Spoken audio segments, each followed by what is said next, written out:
Say 39. Number 1. 39. 1.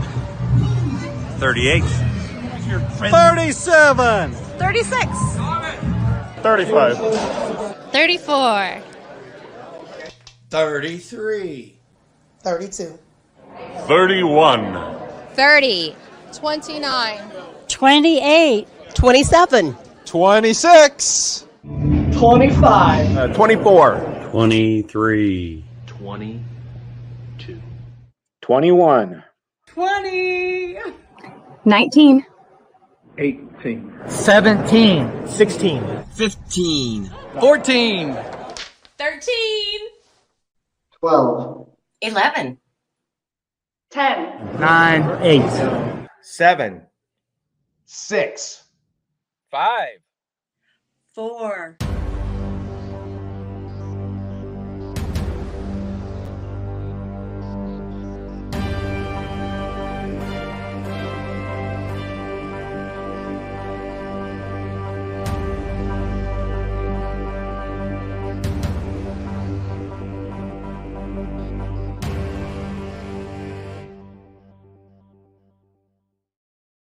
Hi, and welcome to the Mouthwash Talk Show, a minty fresh take on politics. I'm your host, John Schmitz. And wow, we got a very interesting story tonight. And I got a little ahead of myself there. I chopped off the countdown to get so excited about this show tonight. But I don't know if you tuned in last week. We did a little change of pace. We did stuff about the Indy 500, and we had Will Maratti on, and we talked about being a race car owner and different things. And we had a lot of tremendous feedback on that show. People loved it. And so I think next year we're going to do Mouthwash in May. That's where we're just going to go after the primary next year, which I'm sure is going to be chaos because we got everybody and their brother running for the president and whatnot. We're going to take that whole month, make it May. We're going to make it, the 500. We're going to get race card thing. And we got a special thing we're going to try to do. We're trying to get Mouthwash to sponsor a race team. And I bet you can't guess who. They might have been on our show last week. And so that's good. But before we get started, let's get on to a serious note about permitting and business neighborhood and services in this city that we have. And this one's personal to me. Now, if you've seen this story, it's been on WTHR and some other shows about how the city has sort of raked him over the coals about trying to just improve his property up on Geist Reservoir. And I know what you're thinking. Oh, here's another rich guy that's, going to be, all, he deserves what he gets. No, not this. Nobody deserves this. What he basically did was just try to improve the patio that was already there. And, I'll let you tell the story. But first, I'll tell you a little bit about my story. And I have some stuff here. When I remodeled my house here in Mars Hill, this is how many violations I got from the city. I had 56 violations on my house here in Mars Hill. And it's pretty much because I made the wrong person mad downtown. And I believe he's running for mayor for his third time again and sent his goon squad out to teach me a lesson. He's going to teach me a lesson and make my life miserable. And I got to tell you, it was a little miserable. But this is what's wrong with our permit system. It is nobody really knows how it works. You get caught up in it. And since I've had these problems, I've had a lot of other people come to me and say, hey, I've had problems with this. I had a guy that wanted to put a mobile carport in. And basically they made him get a structural drainage and everything else permit. You know what? He didn't even need any of that. He came to me and said, hey, I can't get this done. I said, well, guess what? You don't need this. So I talked to him. I called him up and said, hey, this guy doesn't need, he's putting up a car. Oh yeah, he doesn't need that. So they will take advantage of you. But our guest tonight, he has none of it. So he's had a pretty good struggle with these folks. And I'm going to go ahead and bring Ray on. Ray, Hey, how are you doing this evening?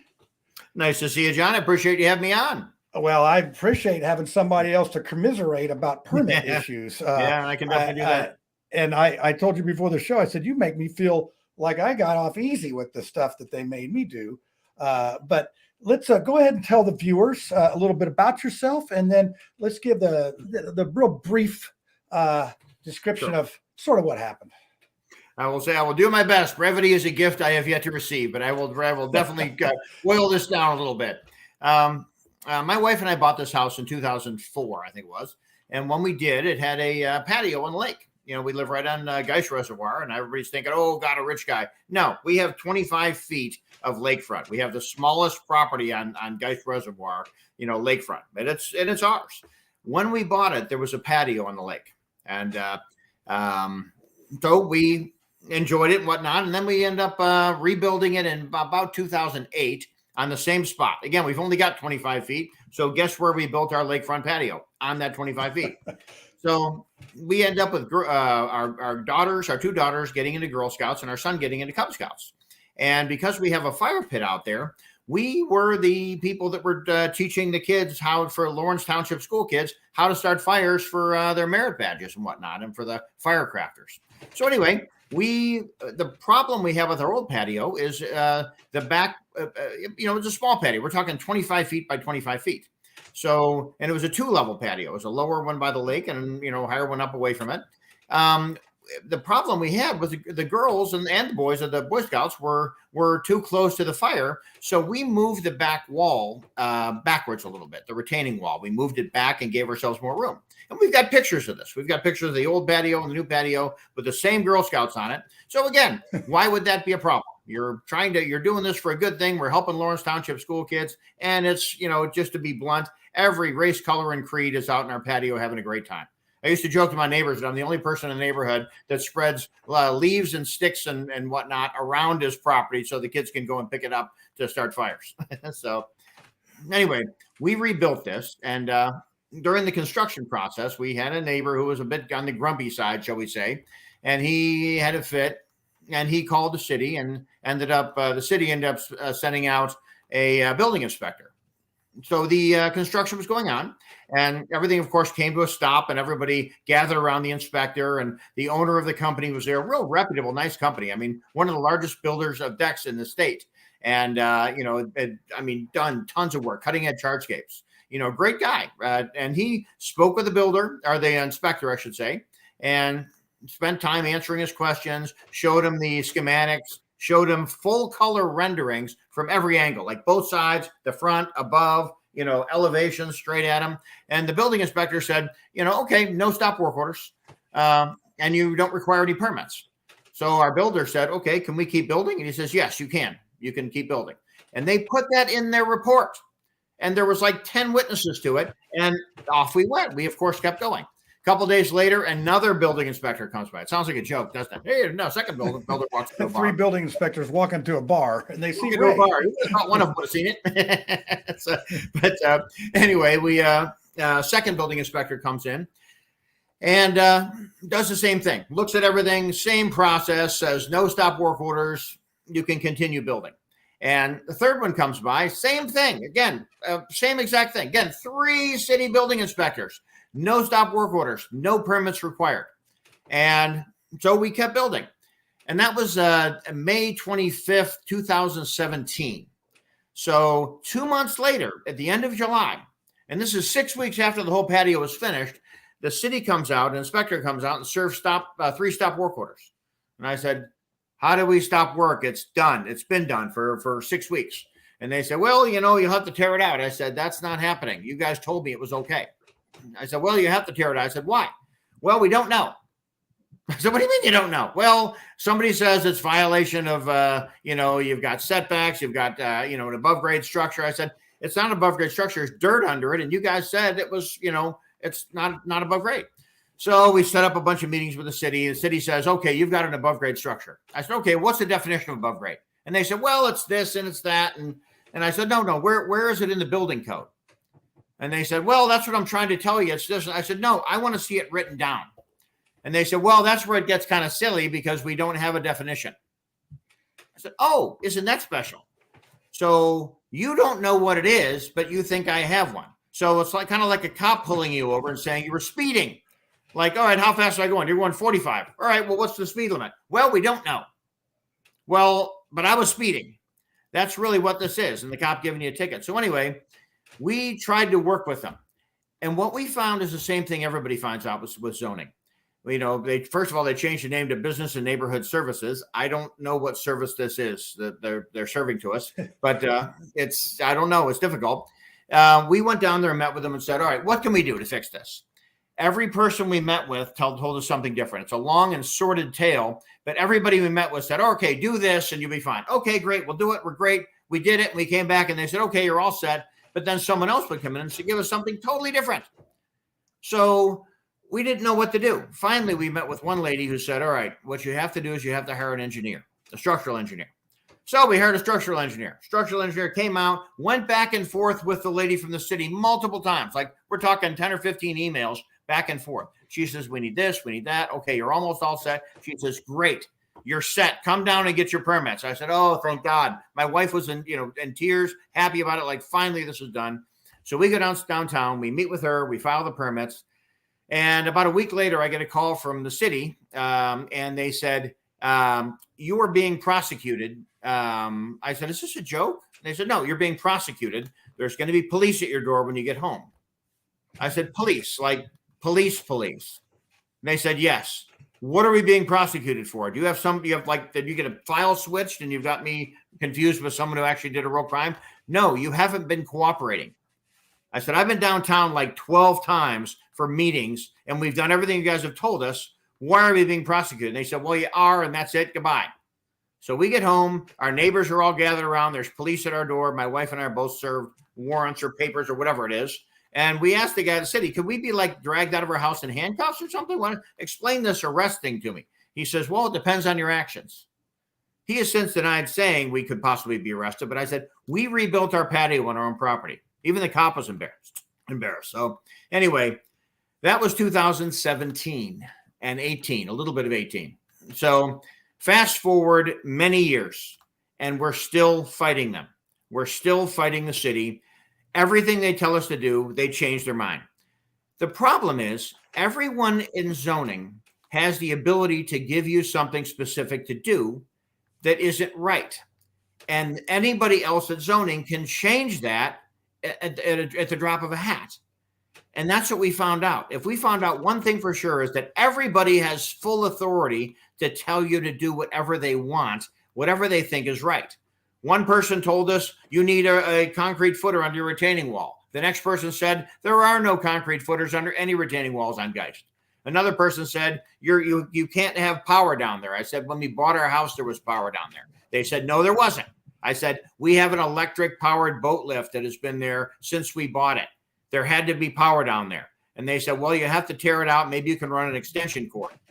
I said, wait a minute. We have electric for code. There's up to code and we can run an extension cord. Hey, Ray, let me stop you for a second. How many of these folks are still there that you've talked to over the years? None. They're all gone. City zoning. Exactly what I find that, that they come and they go and they come and they go. And I think what we're going up to, and I want to get the panel on here because I know Lucy's got some questions, and and I know Tiffany's going to be going. She's on the library board up in Fishers right now, and she's thinking, "Man, I thought I had a tough time at it." But what I'm finding out is that the leadership is non-existent there. Well, let me fill in a little detail for you. All the leadership from last year is gone. Oh yeah, all Brian Madison. Yeah. Everybody. No, the top five of the top 7 people are gone, and they lost 55. I think it was 57 people last year out of like 150. They have about a 30% turnover. They can't keep people. Last week, 3 people left. So yep. City zoning, it is a revolving door. Everybody you talk to tells you something different, and they can't keep people there. Yeah, and they want to. Yeah, just trust me. I'm working with one right now. 2 years. They had a house in Mars Hill. They fixed it up over race weekend 2 years ago. I've been trying to get a permit for these folks, and it is that same thing. You get another person. So, I mean, like I said, and then I have other people like yourselves calling me. I had an out-of-town builder come in and want to buy some property, investment property, and fix it up. Same thing. Run around. He finished his house, left town. We have a lot of boarded up houses because we have inadequate business neighborhood services, as you said, code enforcement. So I'm going to go ahead and we have a segment called Small Talk, and that's Mark Small on there. I have not seen it. This will be the first time, but I asked him to give us sort of a synopsis on what's your remedies are for these people. So let's see what he's got to say. And then, Ray, we're going to be on the hot seat here, and we're going to ask questions. We're going to ask questions. Ready, bring it on. All right. Well, let's see what Mark Small has to say this week. When I was a kid, we couldn't watch the Indianapolis 500 on TV. It wasn't telecast. We were in Indiana. So it was the radio we listened to. There was something about being able to listen to the 500 and have the announcers build everything up. Gentlemen, start your engines. And then they'd be off in the parade laps. And then individual announcers would be describing the cars as they're going by. All right, we got a little issue there. That was last week's small talk. So, and we've lost Mark. Other than that, I'm a pretty good host. And I love the race. Somebody happy to hear it. I missed small talk last week. He looks interesting. I don't want to say crazy, but oh my goch, looks like Kramer. Yeah, let's just kill some time here. I don't know what's up with this stuff now. And in all fairness, I was at the Will Moratti night tonight. He had a thing out in Brownsburg, so I was a little rushed with this. But let me see if I can't get the right one here. Let's see. Let's get that downloaded. We'll do that again. So that's what's so much fun about live TV. Now, while I'm doing that, I can mention the fact that I will fix this for Channel 40 next week. Ray, you'll be on Channel 40 all across the middle of the state here, 9:30 on Monday night. It'll be edited down to 30 minutes, and you will not see my sloppiness on that because I will edit it out. And then while I'm on that subject, Jordan was supposed to be on tonight, and he had a family emergency. One of the family members had a stroke in Muncie, and we're hoping everything's good there. But that was unexpected. So we have the two lovely ladies tonight, and Ray, I'm telling you, they will have questions for you. I'm ready with these two lovely ladies on the panel. As the official representative of the Y chromosome. Yeah, if you look in the background there, that is actually a violation that I had on my house when they send the guy out to get me in trouble. And I actually have a video of one inspector down there busting my chops at my house with another one on the corner waiting for him to leave to come back and bust my chops on something else. And it's really interesting. If you get on the radar, Ray, as you have, it can be tricky. So we are processing that now. We're going to see if this is going to come up, and hopefully it's the right one. I can't say that it is. If it's not, then let's see. Hi, this is Mark Small. This is Small Talk for May 23rd, 2023. If you're talking about having to get permits to do something around your house, you're probably talking about work in Indiana that would be subject to the Home Improvement Sales Contract Act. What that means is that if you get somebody to do the work around your house, that's a contractor, they have to enter a written contract. And they have to tell you the date that they're going to start it, the date they're going to complete it. They have to describe the work they're going to do. And you can include things in there like they get the permits, any and all necessary permits. You also want to make sure that they're licensed. Some of them aren't. You can check online to see if a contractor is licensed here in Marion County, for example. You also want to ask them if they're insured. Don't be shy about that. Ask to see a declarations page from any insurance policy that they have. Now, this is all to say headed off at the pass because you don't want to have to worry about going into combat on permits. If you decided to do this work yourself and get the licenses or permits yourself, great. If there's a dispute with the people coming by to inspect your property, you can contest whatever it is that they do, but you're going to have to go through administrative law. Ultimately, you go before an administrative law judge. That person is not sitting there just automatically giving in to the local permit people from the government, but they deal with those people a lot. If you have to hire a lawyer to go in there, you've lost. That's because you don't get your attorney's fees back, and you probably can't sue anybody. So be nice, have somebody else be on the hook for having to get those permits for you, and realize if you're having to go into any kind of dispute resolution, that's not good for you. Now, I'm giving you all these words of advice. I'm suspended from the practice of law in Indiana for 1 year. They didn't like my attitude about things, and I wasn't nice. But I'll be exploring that soon on my podcast. I'm Mark Small, Small Talk. Yeah. So there you go, Ray. Maybe we're just not nice enough. I mean, I don't know if that's what it is. Let's go ahead and bring out Ray here. Sure. Hold on. Let's do this different. I'm going to bring Tiffany out. We're going to see how Tiffany's doing tonight. Then we're going to get to you, Ray. Tiffany, how are you? Nice is good. Nice is good. I will say this. Let me jump in and say I was told I was the nicest person they had met with because I'm the only person that brought lunch in to the zoning meeting with like Tom Weber and there were about 4 or 5 people. I brought lunch in, including these amazing cookies that they were thrilled with. So I tried to be nice. There you go. Well, see, more beef with honey than vinegar. Yeah, sometimes it doesn't work out. Tiffany, you're nice, aren't you? Yes.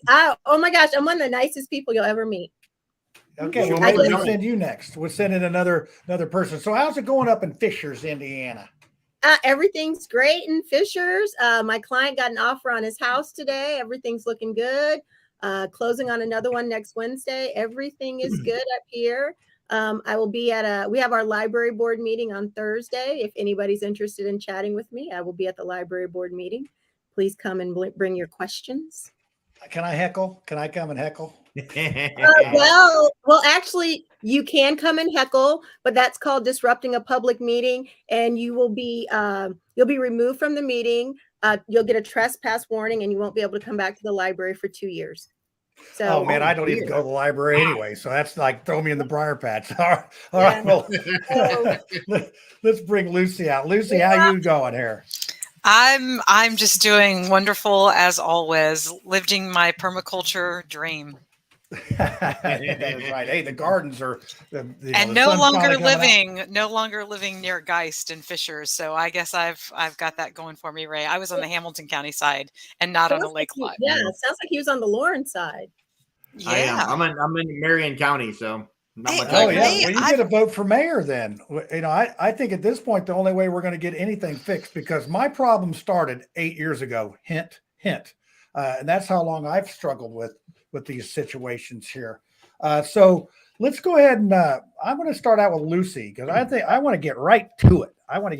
Not that Tiffany won't get right to it, but Lucy, I know you'll bring some heat here. Well, this is Exhibit A on why I am an anarchist. Because it is unbelievable to me that you can purchase a piece of land, that you can steward this land and invite others onto it for the betterment of the community and be punished for all of these good deeds that you have done. But that's the nature of authoritarianism and statists. So, Amen. Ray, I've got a suggestion for you. I think it worked for Scott Fadness a few years ago when he secretly annexed 3 feet from the Marion County side over to the Hamilton County side so that he could continue his power trip in Fishers. That was when it was a town before it was a city. You might remember that. Yeah. I don't know if you've been around long enough to remember that. Oh, I used to live in Fishers. I lived in Fishers for 11 years. So then you know the level of corruption. It looks like Lawrence is trying to vie for that. So this is a question that's a real question for you, Ray, is have you considered, and I don't even know what's possible. I'm not an attorney. Mark Small could probably tell us. But it's my understanding that that elected officials have to make an oath of office and that they have to post a bond, to guarantee that they will fulfill their oath of office. Is it possible for the harassment and degradation that they have put you through to perhaps make a claim with the bond company against their bond? Ooh, that's a good one.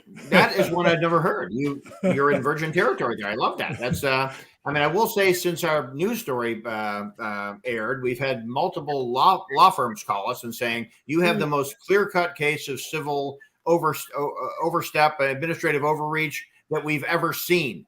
And could you send us the information? We will take the case. Oh my God! Well, where do we sign up? We haven't done anything, but again, that is an interesting way. The bond, I might consider that. And another person has said that maybe we should do it based upon our HOA, because our HOA, they approved our project as we built it, exactly as we built it, and now it's in trouble, so they have insurance. Maybe I should file a claim against them. So what about Lawrence? I mean, hold on, Tiffany. Sorry, because I know in Speedway's an incorporated town, and they have their own permits. So Lawrence doesn't fall into that jurisdiction, obviously, for years. But why not? Well, I'm in Indianapolis. I'm in Indy. Okay, so you're not. Okay, that. No. There you go. Yeah, Indianapolis. we're in something called, not to get too much into the weeds here. When in 1975, I think it was, Shorewood Corporation came out and bought the whole area or whatever they did. They got an agreement to develop the whole Geist area. They negotiated something called a planned unit development. And there's dozens of these in Indiana. Dozens. They're all over the country, but there's dozens at least in Indiana. Though what that is it's a negotiated zoning code, and it's especially put up around lakes and rivers and mountains and things. We don't have many in Indiana, but where the properties are, they have to carve them up in odd shapes because of the river or the lake or whatever. So they have one in the Geist area, planned unit development. So we have our own zoning codes. The city is basically overruling that. They're saying that we're going to change that with a stroke of a pen. Now, our attorney and our paralegal both checked, and there is zero precedent in the United States for that being done. It always requires a petition, remonstration, and all kinds of things, and a vote by the people. But the city of Indianapolis is just doing this with a stroke of a pen, and the judge says they can. So this is setting law. This is changing law. Hold on, I'm going to do a shameless plug for my wife that's running for the city county council. And she's running in District 17, nowhere near Geist. I mean, I don't know if we have a White River involved here, maybe. But yeah, so I think this is one of those things that I think in your case, this is so egregious. Oh, yeah. That whoever's in charge for the last 8 years gotta go. Gotta go. Oh, yeah. I mean, I think that's the only way we can get this changed because, full disclosure, I presented 11-page PowerPoint on how to fix this process to Brian Madison and to Joe Glass, who was in the audit of, the city audit that actually changes these. He told me in a meeting that we're going to change this by last Labor Day. And guess what? Neither one of those guys are there now. Neither one of them. Yeah. So I'm as equally frustrated, but not as poor after trying to defend all this stuff as you are. How much have you spent on this? About $240,000. That's a lot of money. I could have put all three of my kids through college. Yeah. But my dad is a World War II vet. I was like a late life child. My dad was a World War II vet. He was a tail end of World War II. I've got a lot of family in the military. My son goes to Missouri Military Academy. Right now, he is at Missouri Military Academy. Not this minute, he's home for the summer, but that's what he does. We have a military family, a lot of people in there, and they would be ashamed of me if I gave in to tyranny. And, our founding fathers, not to, again, get off into that, but our founding fathers were not worried about us being overtaken by and overthrown by another power, by another, some government, attacking us and, kind of doing like Putin's doing with Ukraine. That's not going to happen in America. Our founding fathers are worried that we'd be taken over by our own government. And that's happening right under our nose. It's happening right this minute. And we're watching it happen and we just sort of shrug. I mean, did anyone agree that or vote to say, let's let government make all our decisions for us? And next year, let's have them make more decisions. The lefties did. And I would say our rights. I mean, that's one of the reasons why people left England, to have their own property, and the government wouldn't do it. And here we are. Now, speaking of military, Tiffany is, you're a veteran. Yep. And so I know. Yeah. So I saw your face when he said 200. I was like, me too. I'm like, you got to be kidding me. I mean, with that kind of money, that's just crazy. But you don't get a memo at the beginning saying you're going to spend $240,000. It's like waiting for someone to pick. It's like waiting to pick someone up at the airport. You wait. You don't know you're going to wait 2.5 hours to pick them up at the airport. You assume they're going to walk out any second, but they don't. And the same thing with this. It just kept adding up and everything. There's legal fees, there's depositions, everything. Engineers, that's one of the things they got me on was I had a steel beam in my garage and it's there. The house is up and the inspector said, well, it's not on your drawing. You got to get an engineer to stamp this and then get another permit. So I had to take my drawing that I designed, take it to the engineer. He stamped it, $600, $200 more that was $800. I got a wooden barn beam in my house that was no problem. So Tiffany, you got a question? Yeah. So Ray, first off, I'm really sorry to hear your story, but I've heard about it anecdotally. I work in real estate. We've been out on Geist, and I remember we were out on a boat, and they're like, "Hey, that's that guy's house, and he built a deck, and so on and so forth." So I am really sorry that this is happening to you. You kind of answered my question earlier about the HOA. I recently had my house painted, the brick, the siding, and I sent it to the HOA because I knew that my neighbors would be interested to make sure that everything was approved by the HOA. My door is pink, and I've had some people say, right? And they're like, really? And I was like, well, the HOA approved it, so I can do it. But you answered my question. If the HOA approved your deck, I think that a lot of this rests with them, but I would encourage you to get a lawyer. Oh, we've got lots of lawyers. I've had 5. I've had 5 different lawyers, and one we fired early on. He was just, it was just ridiculously expensive, wasn't getting us anywhere. And we've had, a couple more, and now we have a dedicated zoning lawyer. I can say Russell Brown, and he's doing a good job. And but well, again, you know what? We shouldn't have to fight against our own city. That's our situation. Was we started an art center in Mars Hill. This building was boarded up, was in bank foreclosure for 3 years. We come, we buy it, and a week later the city comes out and puts 10 violations on this building. I start working on the violations, and then I'm red tagged. Then I have to get a permit to fix all this stuff. And then I find out they do this to a lot of people. They do once it. They get you. Yeah. And it's like, so this is a little known fact. Business Neighborhood Services brings in $28 million a year. Now, this was a deal that I believe it was Ballard that decided that we're going to fee base this. It used to be all this was done by the city, paid for by the city. You didn't have, you paid your permit and that was it. But then they decided we're going to do fees and pay for half of it. Now, somewhere along the line, it's all fees now. So if you want to get your plans expedited, say you're a commercial guy or whatever, you want to get to the front of the line, you can pay $5,000 and you can jump ahead of everybody else to get your plans approved faster. So I'm telling you, this is stuff that they don't want to know. They pick us off like sheep, one at a time. And what I'm finding is there's a lot of folks like yourself and me and, other people that aren't as sharp as you, Ray, that get run over by the city. And we got people in Mars Hill that try to put their deck on and they got run over by the zoning and that either. We had one guy had to tear his whole garage down because of it. And I don't understand. It's wrong. It is wrong.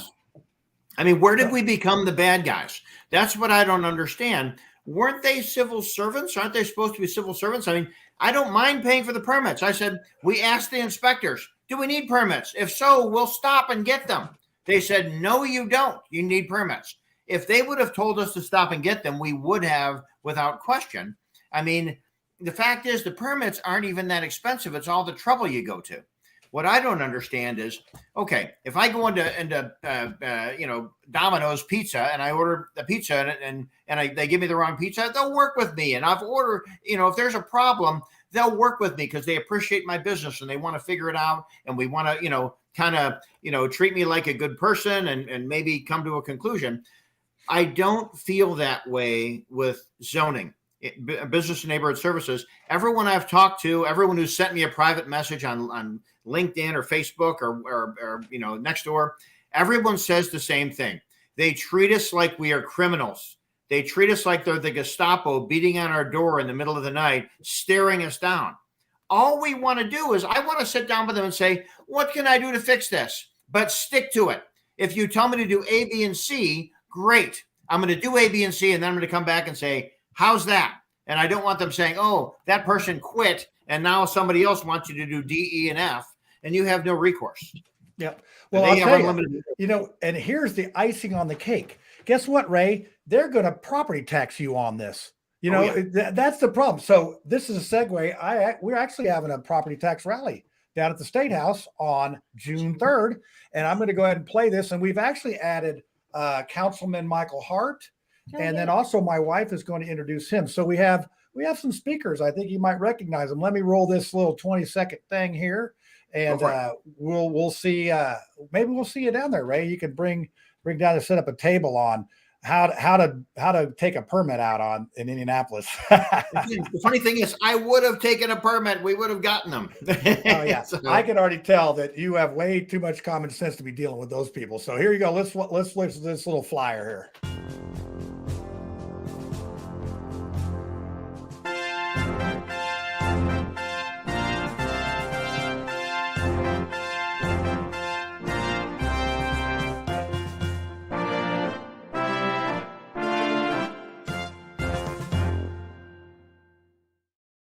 Yes, and we'll have our very own Lucy. Hey, Tiffany, you want to be in on it too?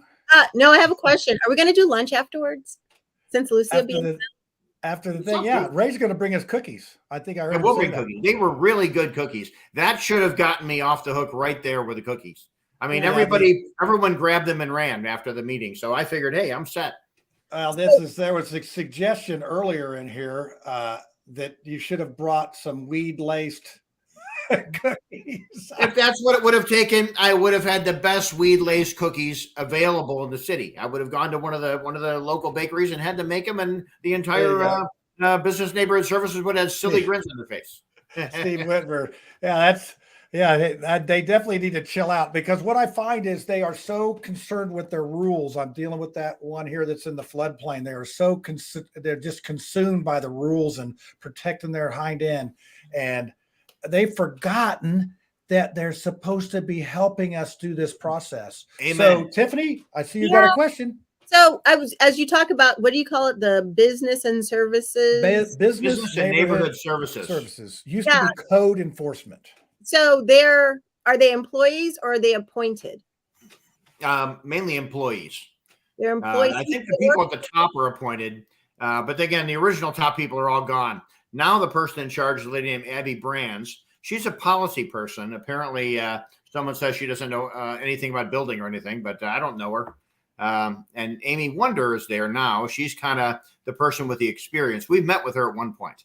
Amy Wonder kind of runs the show, I guess, in many ways, even though Abby's the boss. I'm dealing with the Caitlin that's in that same line of things. Not one person's built anything. So. Yeah. So I was just thinking with the turnover and stuff, I love that a structural engineer signed off on your property. You know, I work in real estate. Oftentimes when I have an issue, if a structural engineer says it's good to go, we just kind of move on. So I am praying that hopefully these new people will have fresh and kind eyes, and a sign off a structural engineer will be helpful. You know, I mean, the government has to realize that we are not the enemy. We're not the enemy. We're citizens. We want their help. We want to figure things out. We don't want to be treated like peasants. We're not misbehaving peasants. They're supposed to help make our life better. They've lost their way. And that's what we have to do is get them back on track. Ray. Oh my gosh, you are like such a nice person, and you are putting out a lot nicer than I'd be. Every platitude that we grew up with. Yay team, go America.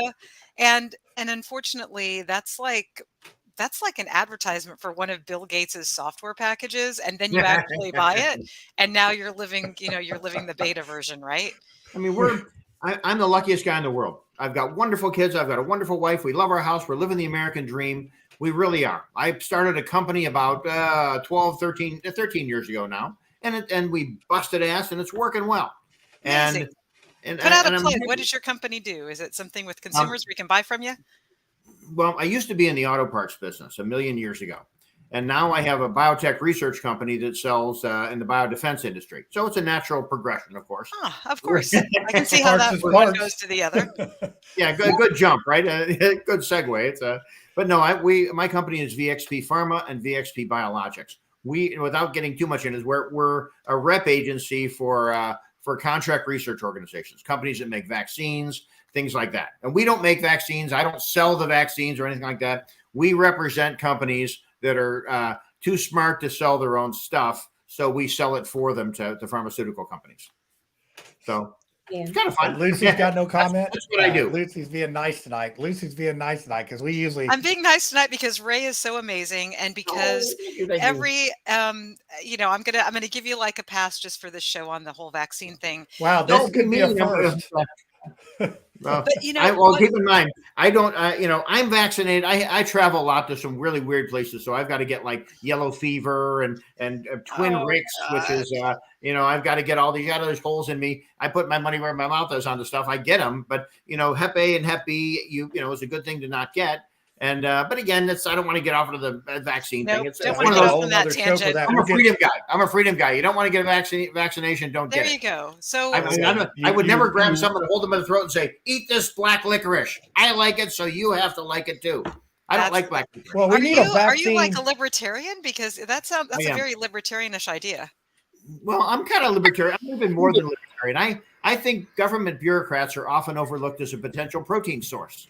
Oh my God! Are you my you and soul? Dawn are going to get along just fine. Man, you're part of the family. That's you're part of the family. So there's this guy that. Well, can we develop a vaccine against permits? I would actually take that one if I get. I think the problem is you've probably been so nice all along that they've mistaken your niceness and your meekness for weakness. And perhaps, it's easy to armchair quarterback, right? But perhaps 6 or 7 years ago, if you had come at them more strongly, they would have realized, that you're steel wrapped in velvet. And they've I've been pretty tough with them. Yeah, very quickly got into the steel. They want to make an example out of anybody. Man, we need a GoFundMe. We need some protests. We need some people doing sparklers on that yard. And do you think that it really all boils down to the neighbor that started the cascade? Back decks matter. Do you have proof of this neighbor's complaint and ill intent? Yeah, we've got all his emails, and we also, here's one of the other issues we have. There's a lady who works for the city. She is the city staff person. We originally had to file a variance. Now, I hope you're sitting down on this one. We had to file the variance. The lady's name is Kathleen Blackham. I'll even give her name. She's a city employee, so I can use her name. Kathleen Blackham's job was to come out to our house as a city staff person to decide whether or not the city recommends us getting a variance or not. So my wife and I both work out of home most of the time. And I looked out the window and I saw a little city vehicle, drive up, a little city sticker on it. The car drove up, stopped, and drove away. And then we found out like 2 or 3 days later, our variance was turned down.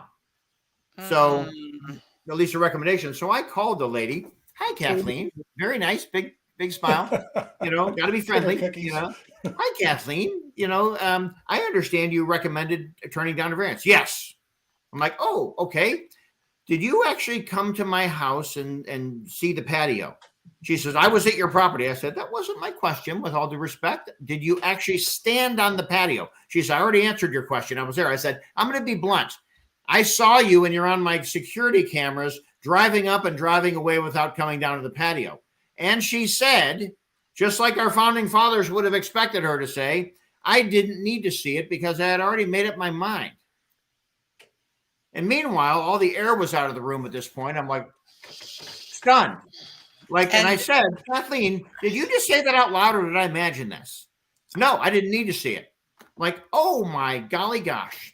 So then Kathleen has been coaching my neighbor. I have her emails. Where she is literally coaching my neighbor. And oh, you got a visitor. But we have an email where she emailed him directly and saying, hey, just so you know, the PEC's just hired David Kingen, a zoning expert, and David is going to be going around and talking to city officials and politicians. John, you've got to get out in front of this to stop them from doing this. So I have the email. So we have collusion with a public employee colluding with your neighbor to harass. And you have these emails?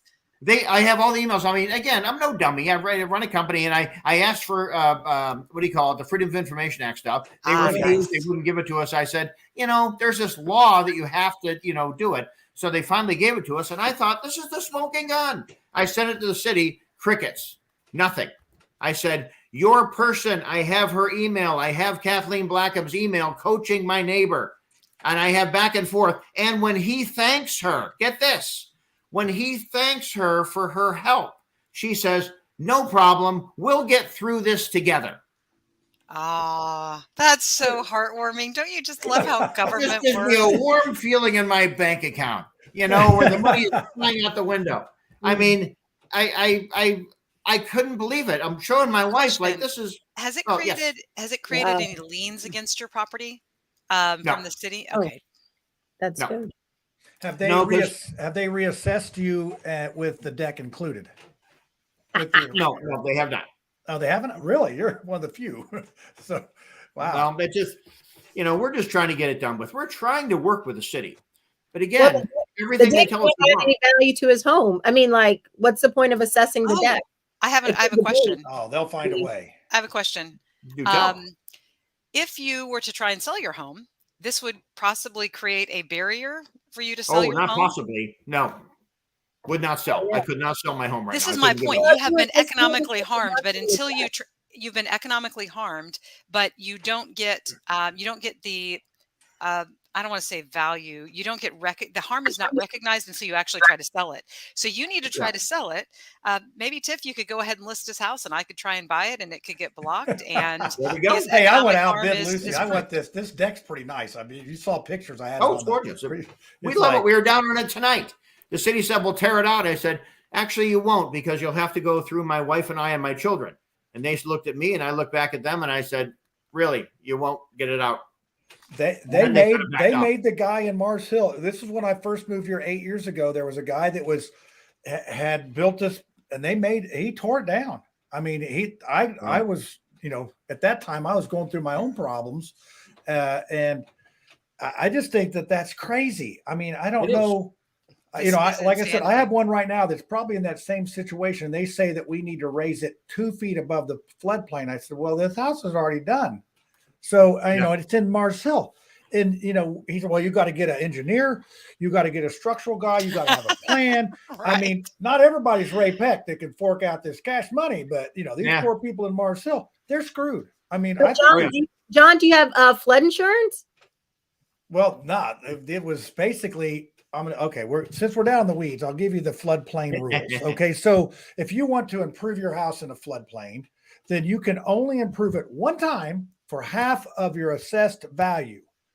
Well, this was heroin squatters, half a dirt floor house in it. So it did they file for permits? $3 grand. Sorry. Yeah, it assessed for $3 grand. So 2 years ago, Labor Day, they decided to fix this house up. They fixed it up. And over the Labor Day weekend, well, about 2 weeks later, here comes the red tags.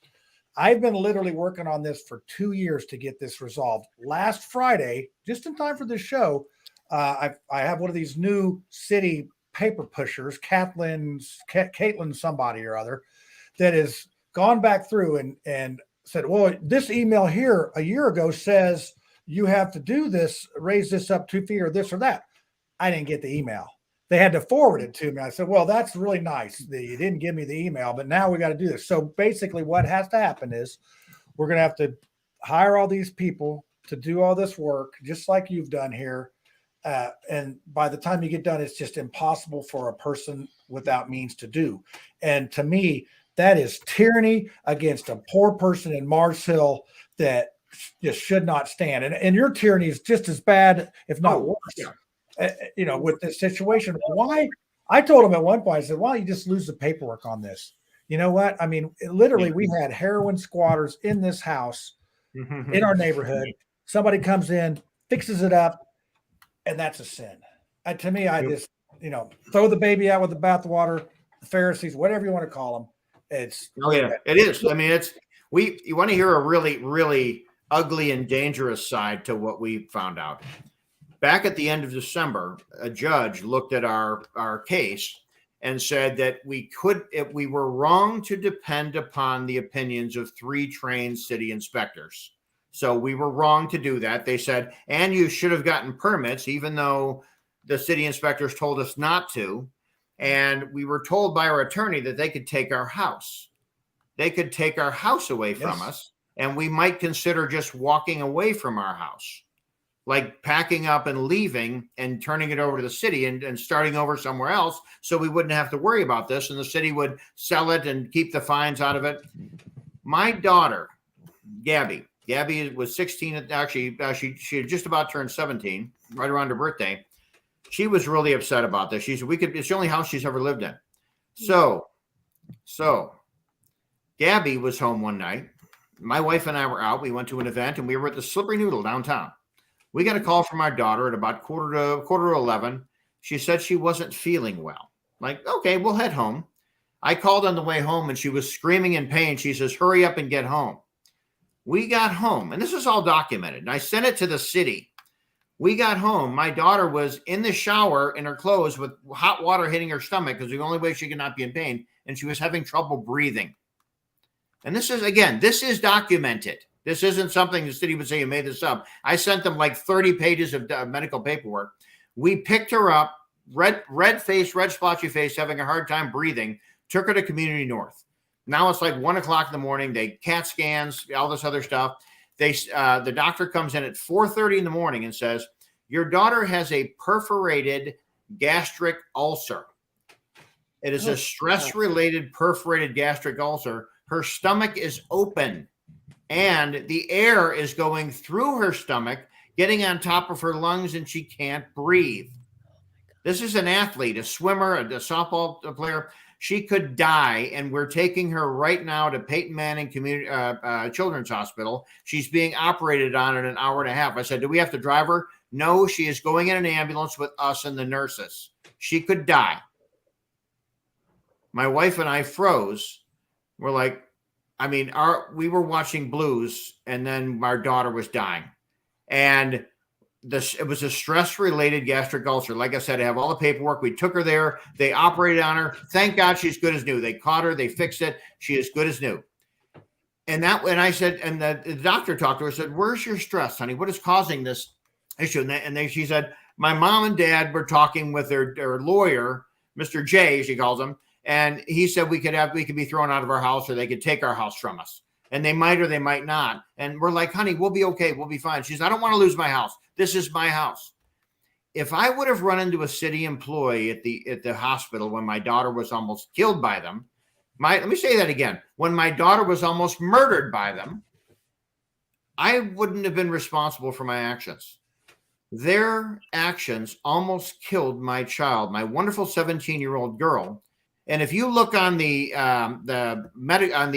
hospital reviews for Peyton Manning Children's Hospital and Community North Hospital, there's a picture. There's my review and pictures of my daughter in the hospital bed, and then playing softball afterwards, talking about how good of a job they did, how she's good as new. They almost killed her because of a bureaucratic incompetence. Yeah, So, well, you take that. I mean, that's tragic, and I don't think that these folks understand the collateral damage that it causes. No. Now, They do understand. They are psychopathic. They would not be in the position that they are trying to exert power over somebody else in their property if they weren't psychopathic, narcissistic, jealous because of the things that this man has built in your life. Ray, you have built an amazing company. You've got a great house. You've raised beautiful children. You're helping the community. Clearly, you are somebody that they want to attack because you're somebody that the rest of us should endeavor to become. I've talked to them. This is such. I've talked to them. I said, guys, bring my wife and I down there and let's talk about this and let's figure it out. I got mad at him one time. I said, this whole thing could have been figured out in 30 minutes on our patio. You guys could have come over. You should have said, we don't like that. We're okay with this. All right. How about, reduce that? Or we could have figured this out in 30 minutes, and it's been 6 years. But how else do they justify themselves? Like, They don't. This is like living on the digital plantation, right? Ooh, so when you think about, and I'm just going to use police officers because it's enforcement. Government is a monopoly on force. If these people weren't government, you could have pushed back against them and done something a long time ago. But because under the color of law, they have authority that nobody else is standing up to them. And although we are more than them, we are more numerous than they are. We are more than them. I mean, the fact of the matter is you've got really no choice. If it were me, I'm not going to put words in your mouth, and I don't want you to say anything that you shouldn't say. But if it were me, I would be finding, each of the people that have oppressed you, that have libeled and slandered you, that have colluded with unfriendly neighbors, and I would be finding out where each of them is weak.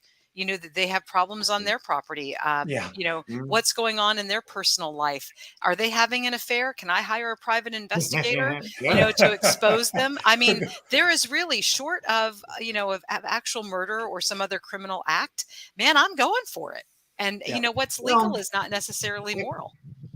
I've thought about that, but at the same time, obviously we've had some issues with my neighbor, and again, we have a ton of fun. I mean, even though we're having this problem, we have a wonderful family. We have friends over all the time. We're busy, and that might be the part of the problem with the neighbor. But because you're happy, we are, and that's the biggest thing. Can I make a suggestion to take this to the court of public opinion? I'd love to. Your patio should have its own Instagram account. It should have its own Facebook account. It should have a 24/7 live stream. And people should be engaged with this. This should become part of our culture here as Hoosiers, is the support of the Peck patio. The Peck deck. The Peck deck. I love that. That's right. Much better, much more catchy. Yes. Well, you'll get a kick out of this. You know what's going on this Saturday? Saturday is the parade. The parade at downtown.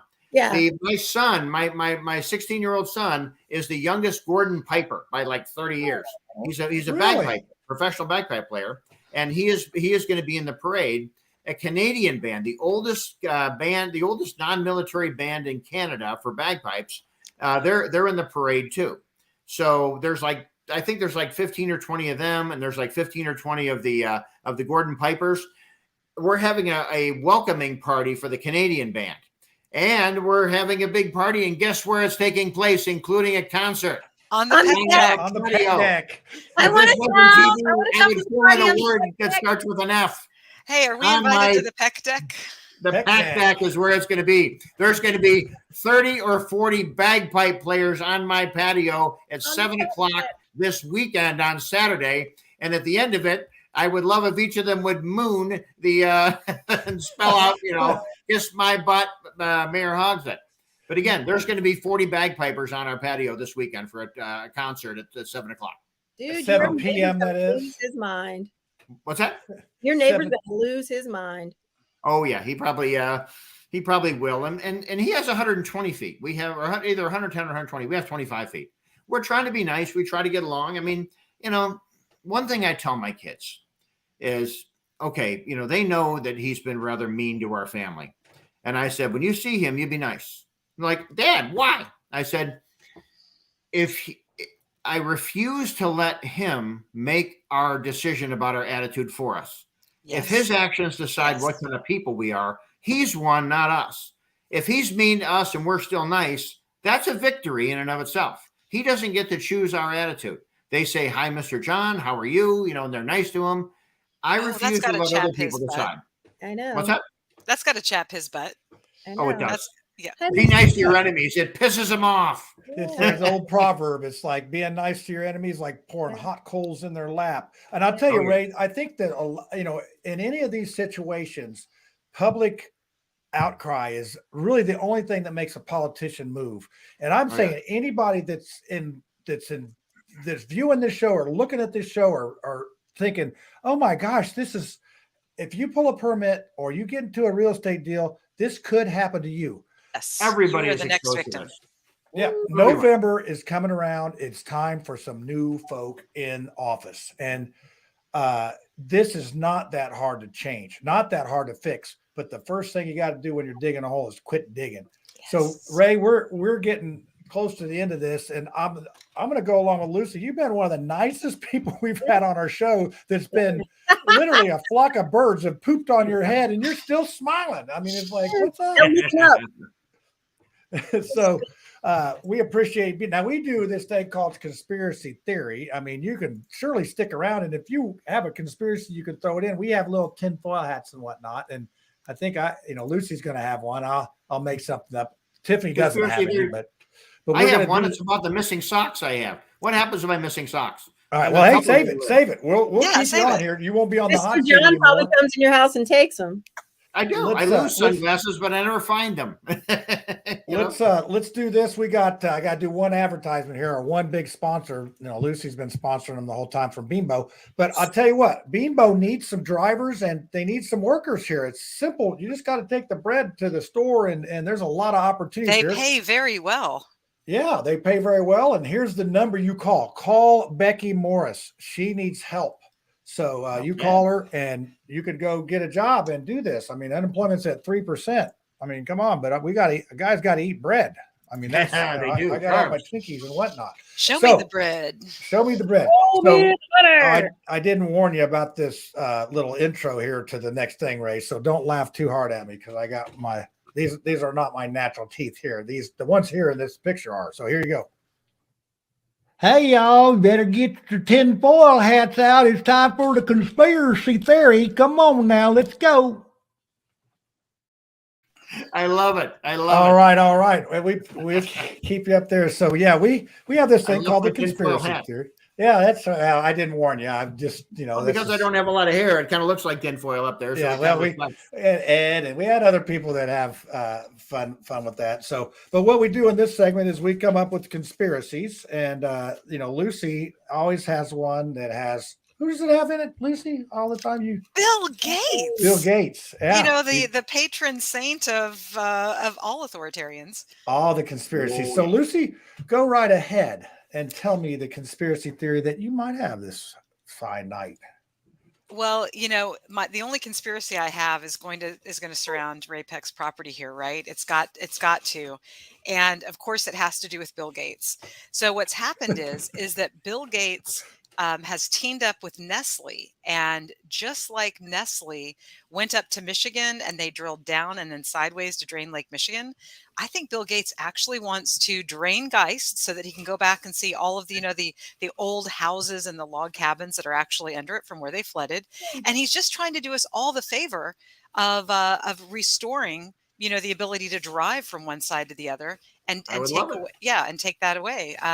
So clearly Bill Gates is trying to do us all a favor. Unfortunately, Mr. Peck, you have found yourself in his crosshairs because that key, just like collateral damage. Just like, Scott Fadness took 3 feet and annexed it all the way over to Fisher so he could keep on his power trip there. Bill Gates needs 25 feet. 25 more feet. He's got to do everything. 25 feet to hide Epstein's body. Remember, he was,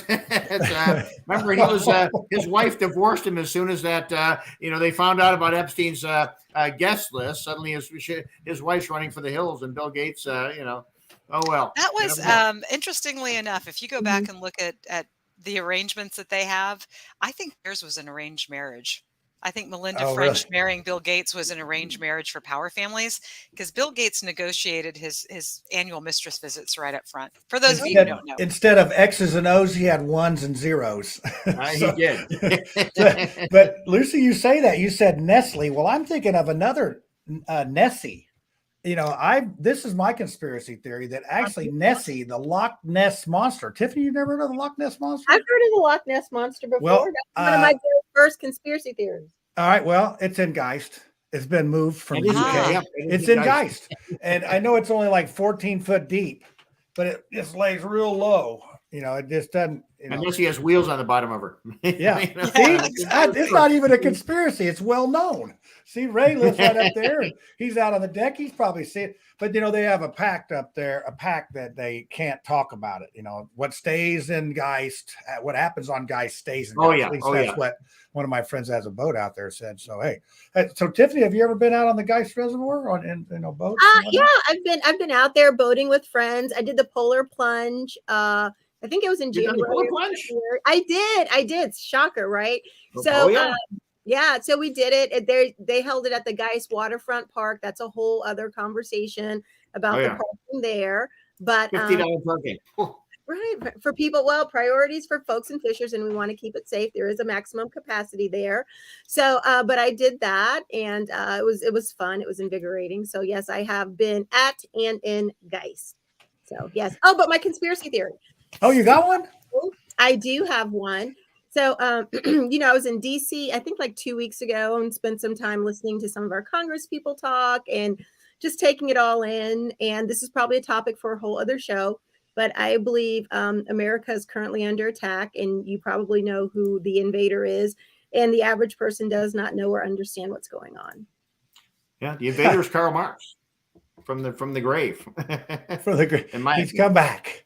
He's come back to get us. All right, Ray, do you have any conspiracy theory? I mean, you just heard some examples.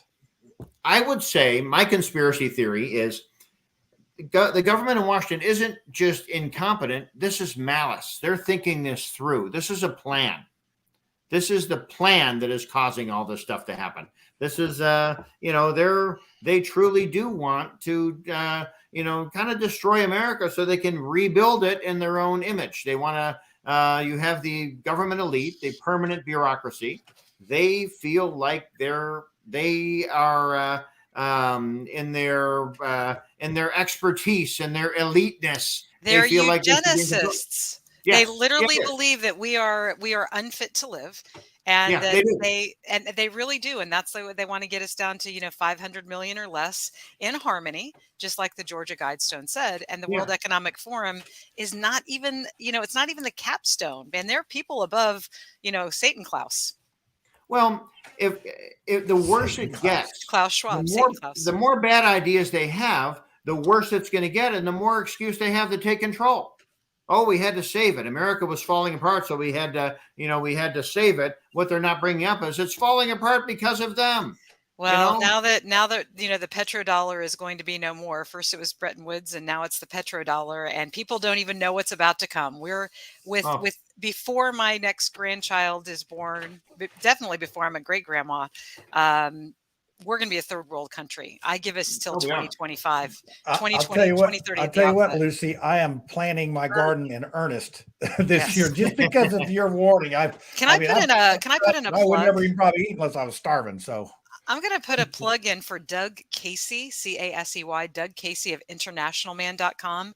For those of you who have the financial means, which is not me, sadly, you should be reading International Man and finding out, how to plant your flags in multiple places, how to have multiple passports, because certain countries that you travel into, I know I'm speaking to the choir here with Ray, certain countries that you travel into are not real fond of U.S. Policy. Just to say it nicely, right? And I'm not real fond of U.S. policy. I'm not either. So it might be better to be, a Costa Rican citizen, when you're traveling into Afghanistan, for example, rather than being an American citizen. Now, Costa Rica is cool. You can pick how high you want to live up on the mountain is how warm you want to be, right? And I'd like to put in, a plug for the fact that we do now have a libertarian country. It's all of, I think, 7 or 70 acres. Salem, Indiana. Yeah, I'll get you some links and I'll put it into the show notes so that people can see it. I would love it. I am a libertarian. It's called Liberland, as in free land. And I love it. Yeah, Liberland. And you can become a digital citizen of Liberland. They recently were accepted by Mexico, and so they now have like a consulate and an ambassador to Mexico. It's one of the many countries that have accepted Liberland. So I'm looking at digital citizenship, and at some point, they're looking for people to actually move to Liberland. Now, where is it? What's their? Could I be like their grand poobah? That should be, instead of a president, they should have a grand poobah. They do have a president, but I can't pronounce his name, so you can look it up. Where is it? You know how the Slavs and who was the Slovenian who they were fighting each other? Croatia, Slovenia. Slovakia. So there's this like 7 or 8 acres, and it might be 70 acres. I could have lost to zero, but it's a very small piece of land right on the river between the two countries, and it seems to be just kind of an orphaned in the dispute. And so I thought we called that Portland, Oregon. No. Water source, so they're good to go. So yay. Yes. Yeah. And and going in and out of those waterways has presented some issues. Because of territorial waters and things like that. So it's fascinating, but you should look up Liberland and look up International Man, because Ray, you're a man who with 25 feet on Geist. So you clearly have the means to have multiple passports. Yeah. And Bitcoin. And gold and silver. You need to start. Last week. Ray, I have a question. Sure. Was the problem with your deck that it was too high, too low, or extended too far? What was the problem? At one point or another, every one of those, it's this or that, or what they're saying is Goldilocks. they passed a law or ordinance, whatever the hell it's called, something called a minor residential structure in 2016. Our planned unit development was signed into law and by both parties, by the city and by Shorewood in June of 1981. Okay. They are retroactively putting this minor residential structure in place against us. So they're assessing it on new construction. Yes, on new construction and on everything. They passed it in 2016, and they're retroactively enforcing it. And they even admit, I've got an email from them where they admit that they have not gone after anyone except my family for this minor residential structure. But when you rebuilt your deck, did you completely demolish it and then start over? No. We used one of the same walls on one side, and we also have the same fire pit. So no. The actual structure. When did you demolish? I'm thinking it's a deck. You said it's 2 levels. Did you take it down and then start over? No. Some of it stays the same. Some of it's exactly where it was, and we told the city that too. And, kind of like when people buy an old house, sometimes they leave one wall up, so they don't have to, they don't have to have it as new construction. We did the same thing, and the city says that doesn't matter. And I literally one side of our patio is original stone all around the side. And take off your hat, so you can see it. No, wait a minute. So I get the stone part, but most decks are made out of wood or that fiber that you never have to change. So did you remove all of the wooden part? Oh, we didn't have any wood. It's all stone. Some of it, a lot of it was taken away. I will say that some of it stayed in the same spot, and some of it we rebuilt it on the same, like the fire pit. It's the same fire pit, just put with some better stones around it, if that makes sense. Same size, same place, everything. I'm confused. Do you have a deck, like a wooden? Oh no, we have a paver, a stone paver patio. It is not like a. Yeah, it's 2 levels. Oh gosh, if we had a picture of it, I'd show you. It's so when you walk out the back of your house, you're on 1 level. Yep, and then you go down the stairs, and there's like a little level that's probably like 6 feet wide on the lower level. So the whole patio is about 25 feet by about 25 feet, and that includes the lower level. The lower level's always been there. We've always had a lower. What does your HOA say? Is there a setback that you have to have between the edge of the water and your home?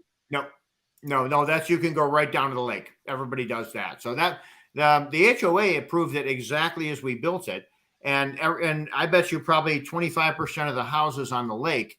And then we're just dealing with the lake itself, go property line to property line, or pretty much property line to property line. Yeah. But what the city is, there's even that guy on Guys who built an island. Yeah. Yeah. Like I don't know if he just dug and had water. I mean, dirt brought in, and he built an island. There you go, Tiffany. Sorry to put that over Ray there, but can you see? No, it's better looking than me. That's your deck, right, Ray? Going down. You have any other pictures? If you have another picture, that's the only one that I have that I could readily pull up. So. Yeah, if you can find it online. It's Google Earth or whatever. It is. There's a patio on the top, and then you go down the stairs, and there's a little strip there. It's always been a 2-level patio. It always has been. There's always been kind of a walkway down. What we did was we used to have from the side, it stepped down twice. That was how it was. So instead of that, we brought it out, and we have 1 retaining wall rather than 3. So that's how it was different before. We had 1 wall, all the way down. They'll get you on now this other gentleman that Peter Baskus from, and he won't mind me saying his name. He's from Northern Indiana, bought a house in Butler, Tarkington, and had a garage that it just needed to be redone. Took it down to the foundation and wanted to rebuild it. And they said, you can't rebuild it. It didn't enlarge the footprint or anything else. And he had a world of troubles with them, just like you had here. And he didn't rebuild it. I mean, it's like, well, like I said, the city will run over you if you let them. And Ray, I give you credit for fighting it out. And also I give you more credit for having a good attitude during the fight and not letting it steal your joy, because this to me is just egregious overreach of a tyrannical government. And I'm starting to sound a little bit like Lucy on this, but I'm just upset and angry about what you've had to go through to try to enjoy life on your own property. So that being said, I'm gonna let you have the last word, Ray, and make sure you tell your friends this will be on Channel 40 next Monday at 9:30, and then it'll go all through Central Indiana. So, and what I'd love to use my time for is, have you seen that video that's out? Yes, I did. I've been sharing that video. I've had a lot of people share. Are you able to put it on? Are you able to show it? I think I could get it done here. You talk for a second. I could probably get it. I will talk. We didn't do the video. The last thing we need to do is irritate the city even more. But I got to admit, I laughed myself silly watching it, and it's true. It is totally true. Have you ladies? Have you seen the video yet? No. Oh, I'm going to try to find it here. But Okay, here we go. Ray, since you have such a lovely deck, I bet Jefferson Tree would love to do a meet and greet in your neighborhood. What's that? I'm sorry. I think Jefferson Tree, the Republican candidate for mayor, would love to do a meet and greet in your home. I would love to have him over, do a meet and greet at our house. I would have him here. Yeah, bring him over. I'll even have the bagpipers there. I will set that up for you.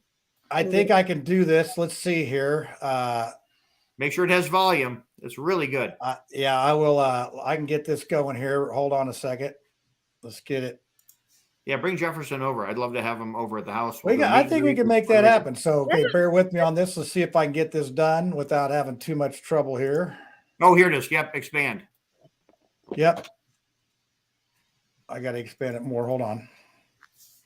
What have I got here? It unexpanded it. Okay, hold on.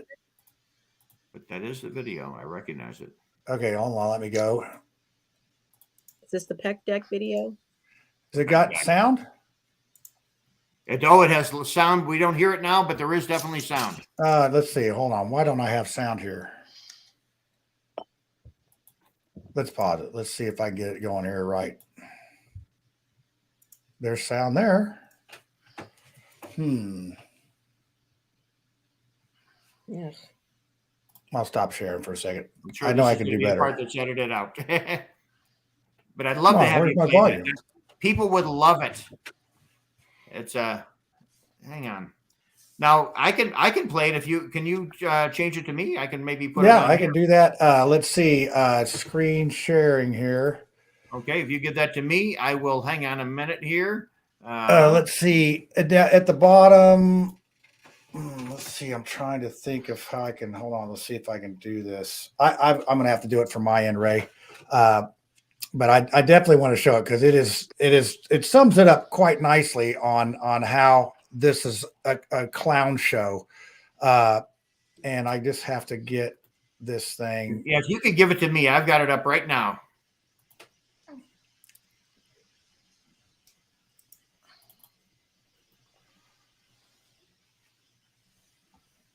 Okay, I don't know why it's not coming through to me here.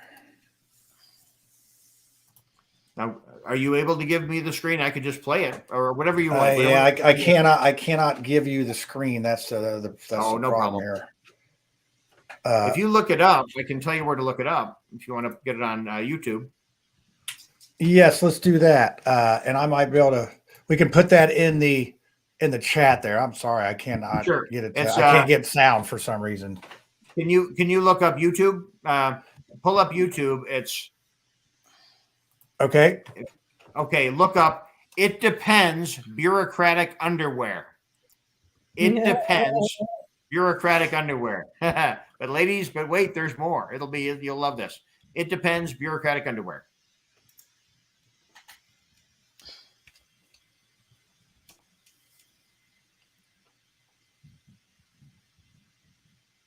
You see it, and it should show. Let's see if I can get it to it. Oh yeah, I got it here. Now let's see if I can.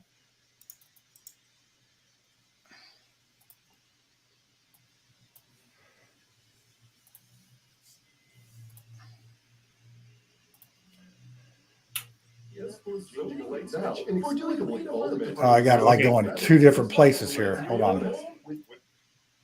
No problem. Take your time. I'm sure this will be edited out. So we're that's I don't know why I can't.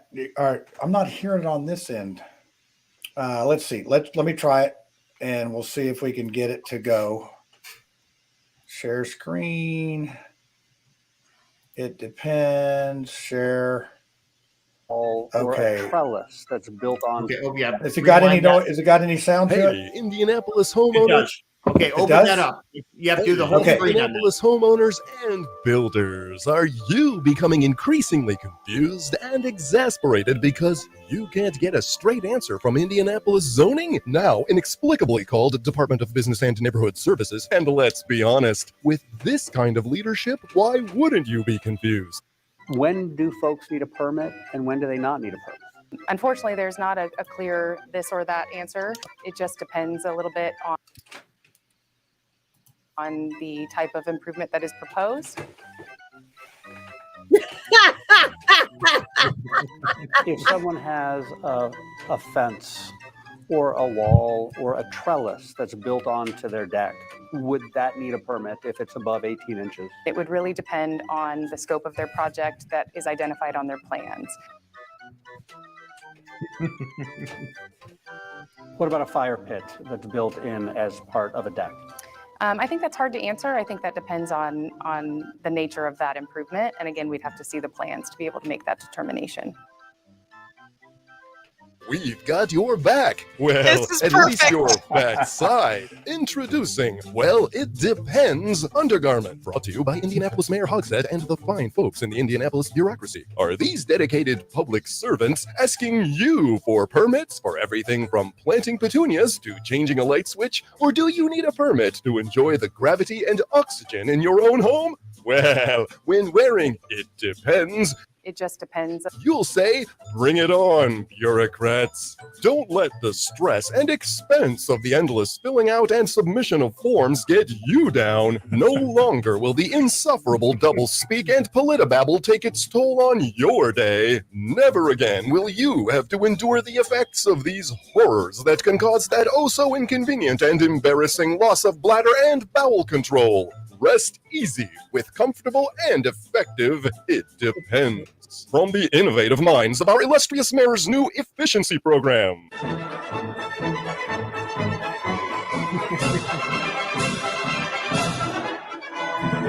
So remember, It just depends. when dealing with Mayor Hogsett and his diabolical minions, you can always depend on...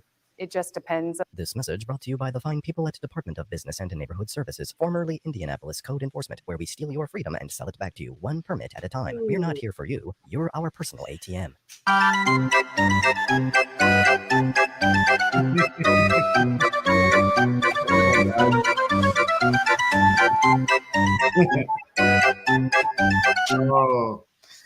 Oh, I love it. That's amazing.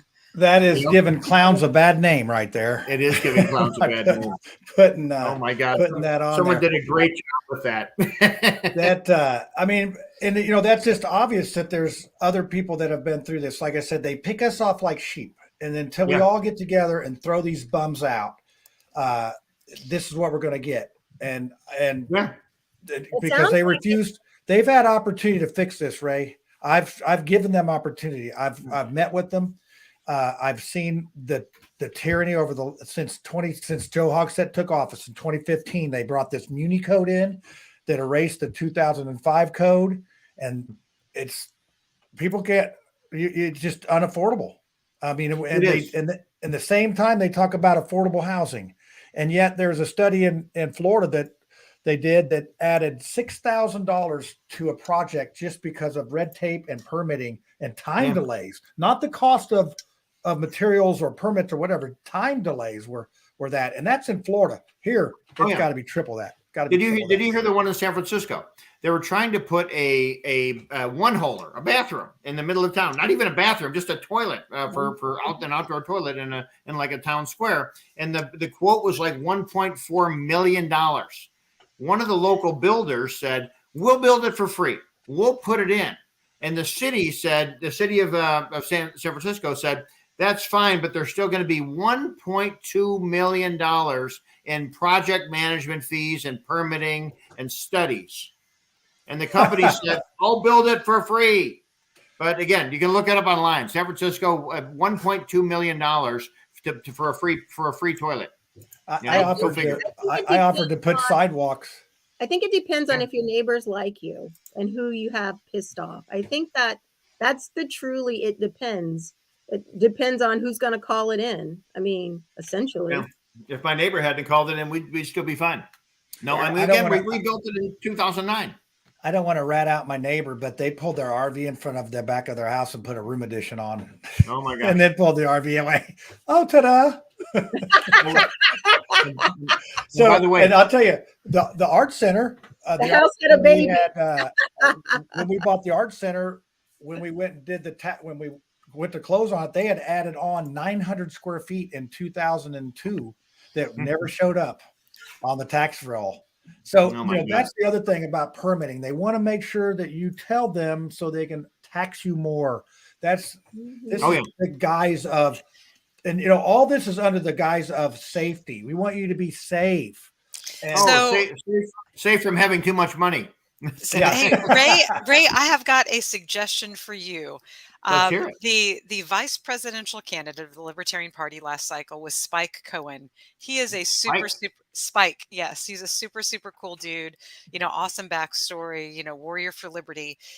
He comes around and sometimes will appear in person when there are injustices such as this. So I think, was it Kentucky or Tennessee? I can't remember which, but there was a home with a number of people that were adults with some developmental disabilities, couldn't live alone. Some of them were addicts, but basically the law firm across the street actually wanted the property for basically a parking lot. So he came out and came to the city council meetings and things like that. So I think we should get you in touch with Spike. Get me in touch with Spike. Friend me on Facebook. I'm always happy to have a guy named Spike on my side. Yeah, he's cool. In fact, what Spike is most famous for is when a local authoritarian collective, like a police department, makes some sort of post, like where they've got all the things that they've stolen from citizens that day. He'll come in and make a comment, and he'll out-ratio them. So you'll get like 10,000 comments under Spike's comment, and they'll have like 223 likes. Oh my God. Wow. For the actual original post. So he out-ratios them constantly. Well, let's keep the public pressure on, and we'll see if we can move the needle. But I'm telling you, new administration, I mean, the complacency and the turnover is it's unbelievable that they have this big Muni code system without people that can actually operate it. And as you mentioned earlier, there's a ton of turnover, and we suffer. We suffer for it, and the mayor says, "Oh, everything's just fine. We're all good." So, what people don't know yet, something that people don't realize yet that's going to be public fairly soon is in the interview with the city with that Amy Wonder about our, whether or not they're going to be pursuing people on our type of violations for this above or minor residential structure. She said they're not going to be pursuing anyone.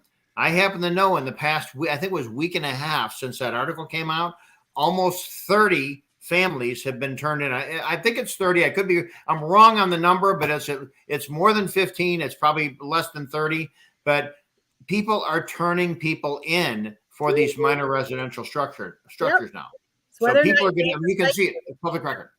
They're weaponizing it. That's the thing. Yeah. It's like, I was talking to somebody and we were just talking about like the hatred that people have and what people do. It is very rare that somebody will come and talk to you face to face.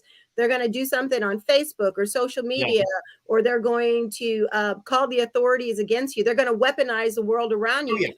Keyboard cowboys. The people are not strong enough. They're not bold enough. They do not have the emotional maturity to have a one-on-one conversation with somebody. They are turning everything around so that it harms the people that they don't like, just because the bad guys, your feelings are hurt. It's America. You're an adult. Your feelings are going to get hurt every day. Move on. Yeah, I think every day I become closer to a libertarian, Lucy. I really just go ahead and admit it, John. I know it. You'll feel so much better once you're no longer associated with Tweedledee or Tweedledummer. That's what it is. Both parties are at best half a cup of poison. I mean, it's Yeah. Oh, yeah. I mean, and I don't trade in one for another unless they're going to make some serious changes. But it only takes a quarter cup to kill you. Yeah. Oh, yes. That's exactly the accurate statement there. A little dab will do you. All right, Ray, stick around after the show a little bit because I'm going to close this thing up and then we'll debrief this thing. And I want to thank everybody for tuning in tonight. This has been a very interesting conversation tonight. I feel better getting my frustration out and because it's very frustrating as a builder. You're trying to do your best for your customer and you really have no consistency at that building department down there. And you have no one down there that really has ever built anything. I mean, there are a bunch of attorneys. Brian Madison was an attorney, Joe Glass, all those people are attorneys. They never built anything. And I've worked for attorneys before and they don't really need to be building anything. So no, it's like putting a vegetarian in charge of the butcher shop, Well, yeah, you'll get no lean cuts. Oh, indeed. Sure. And then some. If you don't drink coffee, you can't make the coffee. There you go. All right. Yeah, that's good. All right. Hey, thanks for tuning in, everybody. And we will catch you next week. I believe we're going to have, Tiffany, I think we talked about doing something on hate. Is that right? Is that where we're going to do some hate stuff next week? We certainly can. And we can see if we can invite people to the conversation so that people whose hearts and minds are filled with hate, maybe they can articulate it. Maybe they can tell us why they hate, why they're all mad. Maybe we should get a psych nurse practitioner to come on, somebody to give us some emotional and medical foundation of personality. So that sounds like a specific invite. So why don't you work on that? I'm working on another invite that I think might be very interesting. We'll see if that comes through. But Ray, thanks so much for being on and thanks for sharing your story and thanks for having such a great attitude. And we'll want to come back and see what happens on this one. So keep us posted on your developments and I will do it. Hopefully, we'll see. I think the city is tired of this. I've been told the city is hating it. And now they're starting to look stupid, like in the news story. And also, and go figure. And then that parody they did, why people, I've had people call me and say, why is the city choosing to beat itself up over this? I mean, this is stupid. The other thing people have said is, what do they have to gain? If they win, they're going to look like monsters. If they lose, they're going to look like idiots and incompetent. Why not call us and settle? And that's what we're always expecting them to do, is call and say, Ray, get your ass down here. If you use the expression, get down here. Let's figure this out. Come on. We'll come over to your patio. Let's spend an hour. Let's figure this out. We would sign a non-disclosure saying our answer would be, the city worked with us. We got it all resolved and it's done. So we're happy your way. So we Ray, go our way. Ray, if you've got the retaining wall and the paver patio, if you had to remove it, there would be so much erosion in your backyard that you'd get in more trouble. We can't remove it. And we won't. Exactly. I mean, no. If they made you remove it. Oh, if they did, if they physically took it out themselves, there would be so much erosion of your land, and it would hurt the foundation of your home. Well, see, some of the liberals out there, some of the leftists have said that they're planning on repealing the laws of gravity so that the dirt would not fall down like that. That would be a good thing. Let me get my conspiracy hat back on. Well, Ray, if that happens, we will come up there. I will get the Mouthwash viewer army, and we'll make a human shield, a human chain around your house, and we won't allow them to tear that out. So no joke. I would be up for it. I'll be on the deck with a cocktail. I probably won't be part of the human. Well, we need a director. Me and Lucy will be in there though. We're damn the torpedoes. Damn the torpedoes. We're not going to run out of cocktails anytime soon. So bring them over. We have plenty to provide. So you got the bagpipers this Saturday at 7 p.m. Is that right? Yep. And hopefully TV is going to be there watching it. That'll be nice and loud across the lake too. I'm sure that'll be cool. Yeah. That'll be cool. So if you live up on Geist, step out on your deck that you don't have a permit for and listen to the bagpipes. Go float over at Ray's deck. Go float by. We will be there. The Peck deck. Go to the Peck deck. Get you the cocktail. Everybody wants to know. Bagpipes. All right. Everywhere I go, people know about this deck. Everywhere I go, people are like, "Hey, are you the deck guy?" I'm like, "Yeah." When I was growing up, I did not want to be the deck guy, but that's what I didn't aspire to this. Ray, don't feel so bad. I'm John Jacob Jingleheimer Schmidt. So whenever I go out, the people always shout John Jacob Jingleheimer Schmidt. So don't feel bad. I'm world known for this. And actually, when we have the the past House of Representative John Jacob on, it really gets interesting on that one. So, Oh, yeah. All right. Well, hey, thanks a lot. We're going to roll this beautiful ending, and we'll catch Bye, you on the other Robert. side. See ya. Bye, everyone.